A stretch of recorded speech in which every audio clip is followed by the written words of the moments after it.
ഗോതമ്പ് പൊടിയും കുറച്ച് ചേരുവകളും ഉപയോഗിച്ച് തയ്യാറാക്കിയെടുക്കാൻ വേണ്ടി പറ്റുന്ന നല്ല ടേസ്റ്റി ആയിട്ടുള്ള ഒരു പലഹാരത്തിൻ്റെ റെസിപ്പിയുമായിട്ടാണ് ഇന്ന് ഞാൻ വന്നിരിക്കുന്നത്. ഈ ഒരു പലഹാരം നമുക്ക് കുറേ കാലം സ്റ്റോർ ചെയ്ത് വെക്കാനും പറ്റും. അപ്പോൾ വളരെ സിമ്പിളായിട്ട് തയ്യാറാക്കിയെടുക്കാൻ വേണ്ടി പറ്റുന്ന നല്ല ക്രിസ്പി ആയിട്ടുള്ള ഈ ഒരു പലഹാരം എങ്ങനെയാണ് ഉണ്ടാക്കുന്നത് നമുക്കൊന്ന് നോക്കിയിട്ട് വരാം. എല്ലാവർക്കും റെസിപ്പീസ് ബൈ രേവതിയുടെ ഒരു പുതിയ എപ്പിസോഡിലേക്ക് സ്വാഗതം. അതിനായിട്ട് ആദ്യം തന്നെ ശർക്കര പാനിയാണ് തയ്യാറാക്കിയെടുക്കാൻ വേണ്ടി പോകുന്നത്. ഈ ഒരു പലഹാരം ഞാനിപ്പോൾ ഇവിടെ ശർക്കരയിലാണ് ഉണ്ടാക്കിയിരിക്കുന്നത്.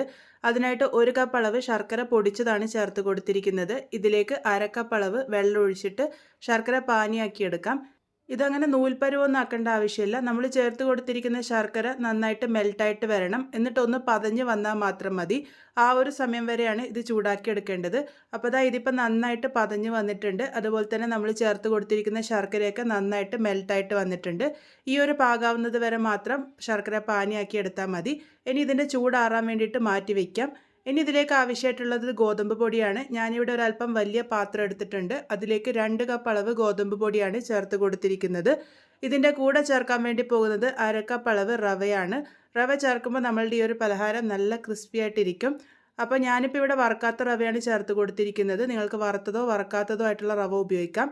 ഇതിലേക്ക് 1/4 കപ്പ് അളവ് വെളുത്ത എള്ളാണ് ചേർത്ത് കൊടുത്തിരിക്കുന്നത്. വെളുത്ത എള്ളിന് പകരം കറുത്ത എള്ള് വേണമെങ്കിലും ചേർത്ത് കൊടുക്കാവുന്നതാണ്. ഇതിലേക്ക് 1/4 കപ്പ് അളവ് ഡെസിക്കേറ്റഡ് കോക്കനട്ടാണ് ഇവിടെ ചേർത്ത് കൊടുത്തിരിക്കുന്നത്. അതുപോലെ തന്നെ 2 ടേബിൾ സ്പൂൺ അളവിൽ നെയ്യ് കൂടെ ചേർത്ത് കൊടുക്കാം.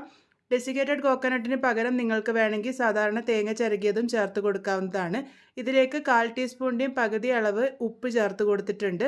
ഇനി ഇതെല്ലാം കൂടെ നന്നായിട്ടൊന്ന് യോജിപ്പിച്ചെടുക്കണം. ആ ഒരു നെയ്യ് എല്ലാ ഭാഗത്തും എത്തുന്ന രീതിക്ക് കൈ ഉപയോഗിച്ച് ഇതുപോലെ ഞെരടി യോജിപ്പിച്ച് കൊടുക്കുക. നെയ്യ് എല്ലാ ഭാഗത്തേക്കും ഒരുപോലെ എത്തണം. ഇതുപോലെ ഒന്ന് ഉരുട്ടിയെടുക്കുമ്പോൾ ഉരുളയായിട്ട് കിട്ടുന്നുണ്ടെങ്കിൽ അത് പാകത്തിന് റെഡി ആയിട്ടുണ്ട്. ഇനി ഇതിലേക്ക് നമ്മൾ നേരത്തെ തയ്യാറാക്കി വെച്ചിരിക്കുന്ന ശർക്കരപ്പാനി ചൂടൊക്കെ നല്ലപോലെ ആറി വന്നതിന് ശേഷം ഇതിലേക്ക് ചേർത്ത് കൊടുക്കാം. നമ്മൾ ഈ ഒരു കൂട്ട് കുഴച്ചെടുക്കാൻ വേണ്ടി പോകുന്നത് ആ ഒരു ശർക്കര പാനിയിലാണ്. അത് ഞാനിവിടെ മുഴുവനായിട്ടും തന്നെ ചേർത്ത് കൊടുത്തിട്ടുണ്ട്. എന്നിട്ട് ഇതുപോലെ നന്നായിട്ടൊന്ന് കുഴച്ചെടുക്കാം. ആദ്യമേ മുഴുവനും ചേർത്ത് കൊടുക്കേണ്ട ആവശ്യമില്ല. കുറച്ച് കുറച്ചായിട്ട് ചേർത്ത് കൊടുത്ത് മിക്സ് ചെയ്തെടുത്താലും മതിയാകും. പക്ഷേ ആ ഒരു ഉണ്ടാക്കിയിരിക്കുന്ന ശർക്കരപ്പാനി പാകത്തിനായിരിക്കും. ഇതിലേക്ക് 1/2 ടീസ്പൂൺ അളവിൽ ഏലക്ക പൊടി കൂടെ ചേർത്ത് കൊടുക്കാം. ഞാൻ നേരത്തെ ചേർത്ത് കൊടുക്കാൻ വേണ്ടി മറന്നു പോയതുകൊണ്ടാണ് ഇപ്പോൾ ചേർത്ത് കൊടുത്തിരിക്കുന്നത്. എല്ലാം കൂടെ കുഴച്ചതാ ഈ ഒരു രീതിക്കാണ് നമ്മളുടെ കൂട്ട് വേണ്ടത്. ഒരുപാട് സോഫ്റ്റ് ആയിട്ടുള്ള കൂട്ടല്ല, ഈ ഒരു രീതിക്ക് ടൈറ്റ് ആയിട്ടുള്ള കൂട്ടാണ് നമുക്ക് വേണ്ടത്. ഇനി ഇതൊന്ന് ഷേപ്പ് ചെയ്തെടുക്കാം. അതിന് വേണ്ടിയിട്ട് ഒരു അത്യാവശ്യം വലിയ ഉരുള ഞാൻ എടുത്തിട്ടുണ്ട്. അത് ഇതുപോലെ ഒരു ബോർഡിൽ വെച്ചിട്ട് ആദ്യം നന്നായിട്ടൊന്ന് കുഴച്ചെടുക്കുക. അതിനുശേഷം ഇതുപോലെ ഒന്ന് റോൾ ചെയ്തെടുക്കുന്നുണ്ട്. നിങ്ങൾക്കിത് ഏത് ഷേപ്പിൽ വേണമെങ്കിലും തയ്യാറാക്കിയെടുക്കാവുന്നതാണ്. ഇതിപ്പോൾ വളരെ സിമ്പിളായിട്ട് തയ്യാറാക്കിയെടുക്കാൻ വേണ്ടി പറ്റുന്ന ഒരു ഷേപ്പാണ് ഞാനിപ്പോൾ ഇവിടെ കൊടുത്തിരിക്കുന്നത്. ഇതുപോലെ റോൾ ചെയ്തെടുത്തതിന് ശേഷം വീഡിയോയിൽ കാണിച്ചിരിക്കുന്നത് പോലെ ഒരല്പം ചെരിച്ചിട്ടാണ് കട്ട് ചെയ്തെടുക്കുന്നത്. അപ്പോൾ ഈ ഒരു രീതിക്ക് നമുക്ക് എല്ലാം തന്നെ ഒന്ന് കട്ട് ചെയ്തെടുക്കാം. നേരത്തെ പറഞ്ഞതുപോലെ ഈ ഒരു ഷേപ്പ് തന്നെ കൊടുക്കണമെന്നില്ല. നിങ്ങൾക്ക് റൗണ്ട് ഷേപ്പിൽ വേണമെങ്കിലും തയ്യാറാക്കി എടുക്കാവുന്നതാണ്. അപ്പോൾ ഈ ഒരു രീതിക്ക് ഒന്ന് കട്ട് ചെയ്തെടുത്തതിന് ശേഷം ഞാൻ 2 ഭാഗവും ഒന്ന് ചെറുതായിട്ട് കൂർപ്പിച്ച് കൊടുക്കുന്നുണ്ട്. ഇതിങ്ങനെ തന്നെ തയ്യാറാക്കി എടുക്കണമെന്ന് നിർബന്ധമില്ല. നിങ്ങൾക്ക് ഇഷ്ടമുള്ള ഏത് ഷേപ്പ് വേണമെങ്കിലും കൊടുക്കാവുന്നതാണ്. പക്ഷേ ഇതുപോലെ ഒന്ന് പ്രസ് ചെയ്ത് കൊടുക്കാൻ വേണ്ടി മറക്കരുത്. അല്ലാന്നുണ്ടെങ്കിൽ എണ്ണയിലിട്ട് പൊരിക്കുമ്പോൾ ചിലപ്പോൾ പൊട്ടിപ്പോകാനുള്ള സാധ്യതയുണ്ട്. അപ്പോൾ ഇതുപോലെ ഒന്ന് ഷേപ്പ് ചെയ്തെടുത്തിട്ടുണ്ട്. ഇതേപോലെ തന്നെ ഞാൻ ബാക്കിയുള്ളതൊക്കെ റെഡിയാക്കി എടുത്തിട്ടുണ്ട്.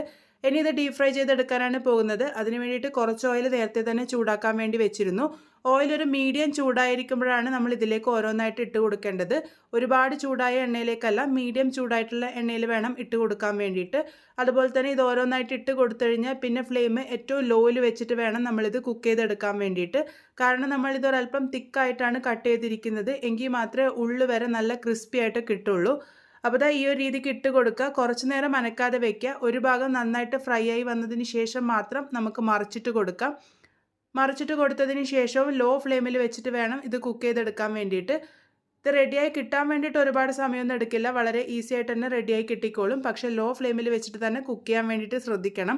ഹൈ ഫ്ലെയിമിൽ വെച്ചാൽ പെട്ടെന്ന് കളർ മാറും. ഉള്ളു പക്ഷേ നല്ല സോഫ്റ്റ് ആയിട്ടാണ് ഇരിക്കുക. നമുക്ക് നല്ല ഹാർഡായിട്ട് വേണം ഇരിക്കാൻ വേണ്ടിയിട്ട്. അപ്പോൾ ഈ ഒരു രീതിക്ക് എല്ലാ ഭാഗവും നല്ലൊരു ഗോൾഡൻ ബ്രൗൺ കളർ ആകുമ്പോൾ നമുക്കിത് എണ്ണയിൽ നിന്നും കോരിയെടുക്കാം. അപ്പോൾ വളരെ ടേസ്റ്റി ആയിട്ടുള്ള നല്ല ക്രിസ്പി ആയിട്ടുള്ള നമ്മളുടെ പലഹാരം ഇവിടെ റെഡി ആയിട്ടുണ്ട്. ഇത് നല്ല എയർ ടൈറ്റ് ആയിട്ടുള്ള പാത്രത്തിൽ സ്റ്റോർ ചെയ്ത് വെക്കുകയാണെങ്കിൽ 1-2 ആഴ്ചയോളം കേടാകാതെ ഇരുന്നോളും. അപ്പോൾ വളരെ ടേസ്റ്റി ആയിട്ടുള്ള വളരെ സിമ്പിളായിട്ടുള്ള ഈ ഒരു പലഹാരം എല്ലാവരും ട്രൈ ചെയ്ത് നോക്കുമെന്ന് പ്രതീക്ഷിക്കുന്നു. ട്രൈ ചെയ്തതിന് ശേഷം ഫീഡ്ബാക്സ് ഒക്കെ പറയാൻ മറക്കരുത്. വീണ്ടും ഒരു നല്ല റെസിപ്പിയുമായി കാണാം.